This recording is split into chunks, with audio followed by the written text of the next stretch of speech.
Fala, gênios e gênias, como vocês estão? Professor Rafael Alves na área, depois de muito tempo off do YouTube, estamos de volta.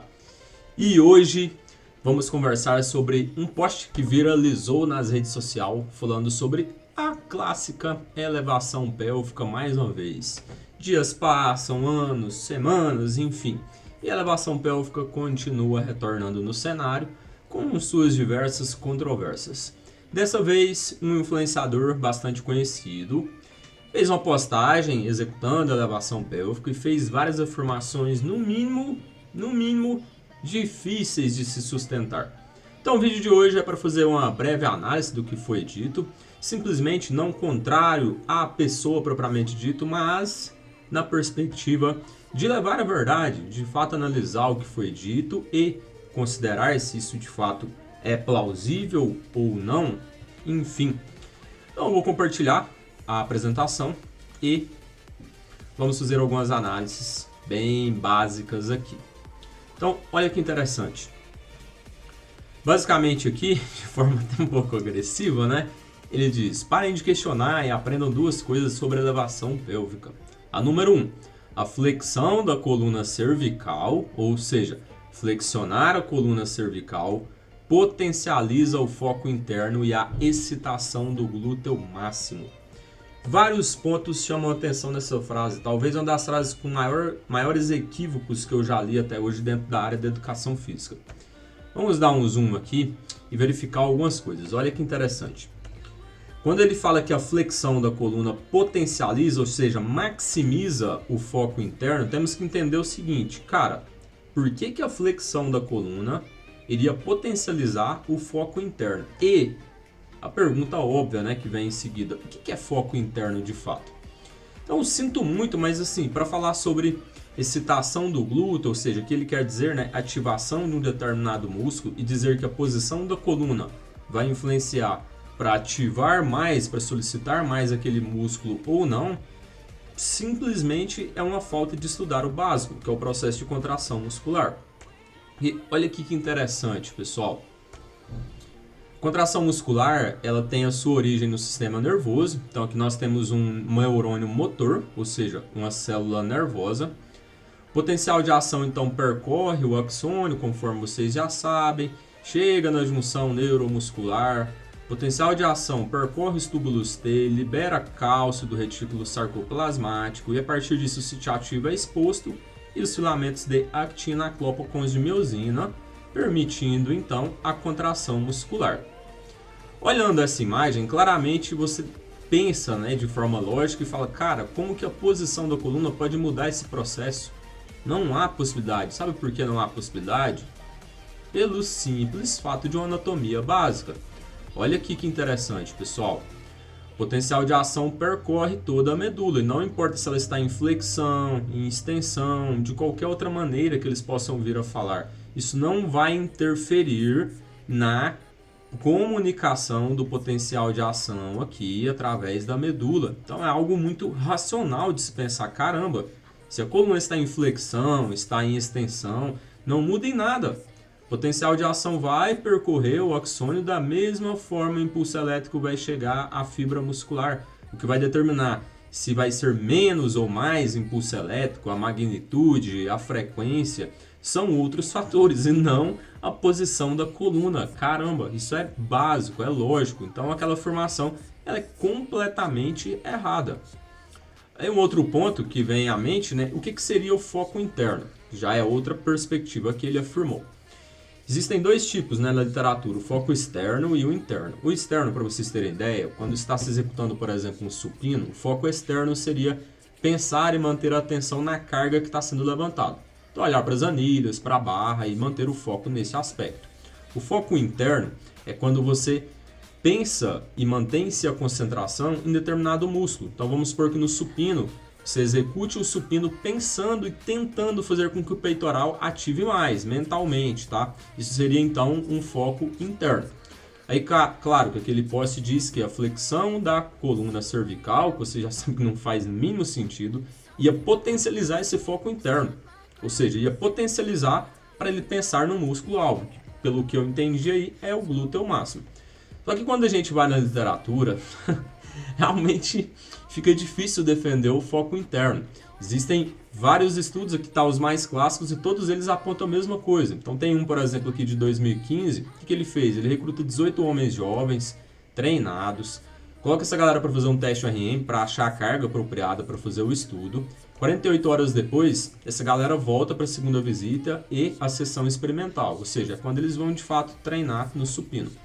Olha que interessante. Em uma situação, tem a execução tradicional do supino. Então não se pensa na carga, não se pensa no músculo, simplesmente executa seu exercício.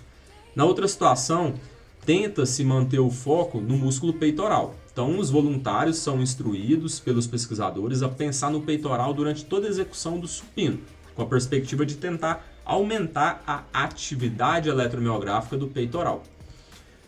Na terceira situação, ao invés do peitoral, é o tríceps braquial.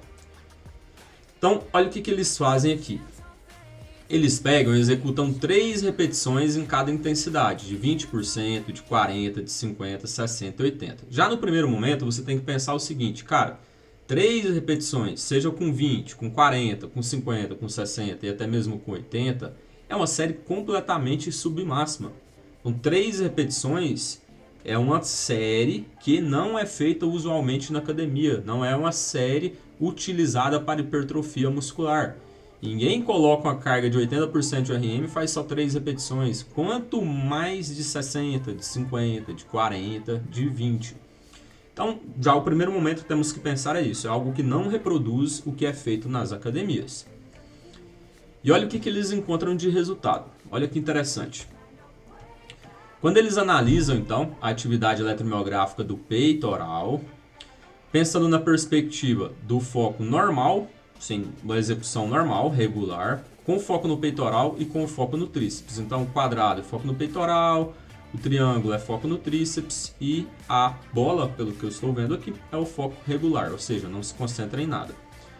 Olha que legal. Tem-se discrepâncias quando a carga está muito baixa, tá vendo? Quando está em 20%, parece que a atividade eletromiográfica é maior para o peitoral mesmo, pensar no peitoral. E assim se segue, olha, 40, 50. Um ponto interessante é que quando se aumenta a carga para 80, já não tem diferença nenhuma. Isso aqui é um outro conhecimento básico de fisiologia e eletromiografia muscular. A atividade elétrica de um músculo é influenciada por basicamente 3 fatores. Número 1, a carga. Quanto maior a carga, maior a tendência que a atividade eletromiográfica seja maior. Número 2, a velocidade. Quanto maior a velocidade, um determinado exercício, espera-se que seja também o sinal eletromiográfico maior, aumente proporcionalmente. Treinar até a falha ou próximo da falha também há um aumento gradativo da atividade eletromiográfica daquele músculo. Então, basicamente, são 3 fatores em maior magnitude que influenciam a atividade elétrica de um músculo. Então, aqui está dizendo o seguinte, olha, cara, se você executar 3 repetições com 80% de RM, pensar no peitoral, no tríceps, já não vai fazer a mínima diferença. Aí vem a pergunta, professor, mas e se eu executasse 3 repetições a 20% de RM? Tem a diferença, olha aqui a diferença. Tem, filho, só que, o que essa diferença significa? Quando você vai colocar uma carga de 20%, que você faria dezenas de repetições, vai fazer só 3 repetições e terminou sua série, e depois você vai embora para casa. Então essa diferença que aparece em focar em um músculo quando a carga está baixa, fazendo só 3 repetições, não me diz nada para aplicação clínica. E um outro ponto, o rapaz lá da elevação pélvica está utilizando a carga extremamente elevada, inclusive ele até afirma isso lá na postagem. E olha aqui, quando se aumenta a carga, é um dos fatores que se aumenta a atividade eletromiográfica a tal ponto que não faz diferença nenhuma. Para o tríceps, a mesma perspectiva. Quando se aumenta a carga, não faz diferença nenhuma. E a carga baixa, fazendo só 3 repetições, é algo que não é feito como usualmente nas academias. É uma estratégia que não é, uma possibilidade que não é utilizada para hipertrofia. Até porque vai contrário a todas as variáveis que nós precisamos ter em um treino para hipertrofia. Caramba, 3 repetições com a carga de 20%, de 40%, de 50%, 60% é completamente inviável contra os princípios fisiológicos da hipertrofia muscular. Aqui tem um outro estudo, esse foi publicado pela minha pessoa, inclusive, no ano de 2020, e ele demonstra que, olha, olhar na tela do notebook ou não olhar na tela do notebook, olhar para o quadríceps, ou executar o movimento, inclusive com carga, aqui na verdade, né, com a carga, comparado às outras duas situações, olha o quanto a eletromiografia é uma variável que tem que ser considerada mais frente a várias outras também. Eu não posso considerar só a atividade eletromiográfica e falar, essa estratégia é melhor do que essa outra, porque tem uma maior atividade eletromiográfica. Olha a diferença quando se compara essas situações. Aqui é uma carga elevada, aqui está sem carga, fazendo extensão de joelho, e aqui também está sem carga. Só que aqui eu estou olhando na tela e estou vendo a atividade eletromiográfica dos vastos e do reto femoral, simultaneamente, enquanto eu executo o exercício. E aqui eu não estou vendo, estou olhando para o quadríceps, e aqui está com a carga. Olha a diferença aqui, pessoal. Vasto medial, vasto lateral e reto femoral. Isso aqui é o pico de atividade eletromiográfica, é o quanto se consegue atingir de atividade eletromiográfica por 1 milissegundo, uma fração de segundo durante a execução daquela série. Se vocês analisarem aqui o tradicional com carga comparado aos outros dois, que é com o feedback visual em branco e sem o feedback visual em cinza escuro, para o vasto medial não tem diferença. Para o vasto medial não tem diferença nenhuma. Para o vasto lateral também não, apenas para o reto femoral que aparece uma diferença. E, mais interessante ainda, quando se compara olhar para a tela ou não olhar para a tela, não tem diferença nenhuma entre as situações em nenhum momento.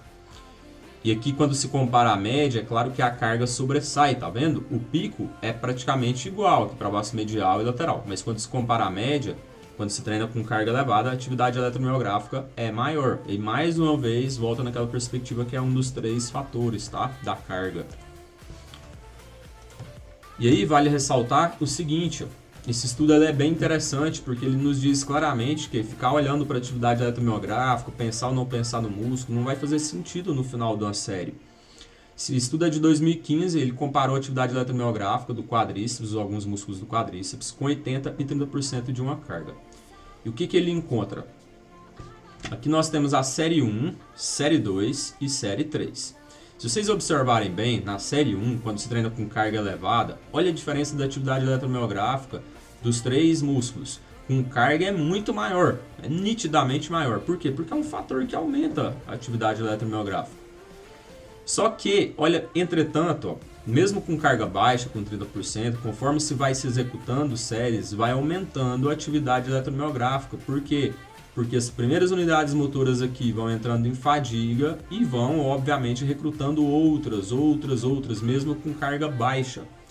No final da sessão de treino, existem milhões de estudos afirmando a mesma coisa, que com carga elevada ou com carga baixa, no final da sessão de treino, vamos ter recrutado praticamente todas as unidades motoras, fadigada, dependendo de como o treino é feito, claramente, e acionado mecanismos específicos para hipertrofia, sem diferença entre as condições. Então, mais uma vez, ficar olhando somente para a atividade eletromiográfica, esse exercício está, entre aspas, né, ativando mais do que o outro, por isso ele é melhor, é completamente surreal frente ao que nós temos de evidência científica. E até frente à aplicabilidade mesmo nas academias. Caramba, isso já deveria ser algo básico, mas infelizmente eu tenho que vir aqui explicar pela milésima, centésima vez.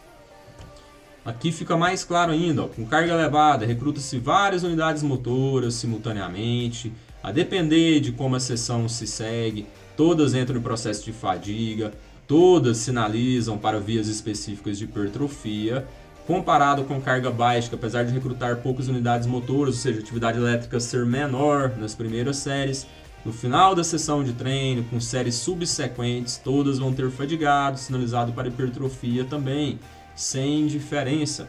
Então, pensar ou não pensar no músculo e dizer assim, porque esse estudo aqui demonstra, olha, aumento da atividade eletromiográfica, caramba, 3 repetições, isso é feito, isso é uma estratégia viável para hipertrofia, 3 repetições com a carga de 20, de 30, de 40, de 50%. Então o foco interno, da forma como é apresentado nos artigos, ele não diz nada. Ele não diz que é uma estratégia eficiente para hipertrofia, ao contrário. Diz que aumenta-se a atividade eletromiográfica quando a carga é baixa. Quando a carga é alta, não tem diferença nenhuma. E qual é a diferença de se aumentar fazendo 3 repetições com a carga você faria dezenas e dezenas de repetições? É nada, é zero. Então, um conhecimento básico ao qual não fundamenta nenhuma daquelas afirmações. Caramba! E, para além, antes de voltar na próxima, não fundamenta. A flexão da coluna cervical não diz nada, porque não altera em nada a passagem do impulso elétrico, isso é fisiologia básica. Não potencializa o foco interno, e mesmo se potencializasse esse foco interno por por um milagre, por algo inexplicável, o foco interno não tem nenhum estudo fundamentando que ele seria uma estratégia mais eficiente do que um treinamento tradicional para hipertrofia. Vocês acabaram de ver, existem vários outros estudos que apontam exatamente a mesma coisa, ou seja, esse tipo de postagem é um completo desserviço para a educação física. Ele vai contrário a todas as evidências que nós temos para o treinamento de hipertrofia muscular. Infelizmente me faz vir aqui falar coisas básicas de contração muscular. Caramba! Um outro ponto que eu nem vou perder o tempo, na verdade, do vídeo é discutindo o ponto 2. A amplitude é importante principalmente para excitar as fibras craniais do glúteo máximo. A amplitude. E aí a amplitude é essa aqui, ó. Olha que amplitude bacana. Vamos analisar. Só um minuto. Vai parar embaixo. Aí, parou. Essa aqui é a amplitude, é espetacular. A amplitude, nossa, fenomenal. Amplitude de 75, no máximo, esforçando muito, 80 graus de flexão de quadril. Nossa, que amplitude espetacular. Então nem vou me delongar mais, porque a imagem fala mais do que 1000 palavras. E é tão espetacular, e a amplitude é uma variável tão importante para a hipertrofia, de fato ela é mesmo, que, olha aqui por exemplo, olha, quando se compara a elevação pélvica com agachamento, que permite uma amplitude maior, né? E além das diferenças em torque e em várias outras, olha o que acontece com a hipertrofia quando se executa somente a elevação pélvica depois de 12 semanas, 3 meses de treino. Essa é a hipertrofia do glúteo máximo executando a elevação pélvica. Essa é a hipertrofia do glúteo máximo executando o agachamento. Então realmente é uma amplitude espetacular, né? Que ele fala e que ele demonstra no vídeo. E olha o quanto ela é eficiente para a hipertrofia. É um exercício bom para outras finalidades, finalidades esportivas de performance, espetacular. Vincula-se a um princípio da especificidade no desempenho esportivo. Agora dizer que é um exercício bom para hipertrofia, espera-se que demonstre-se as evidências, e até o momento não tem.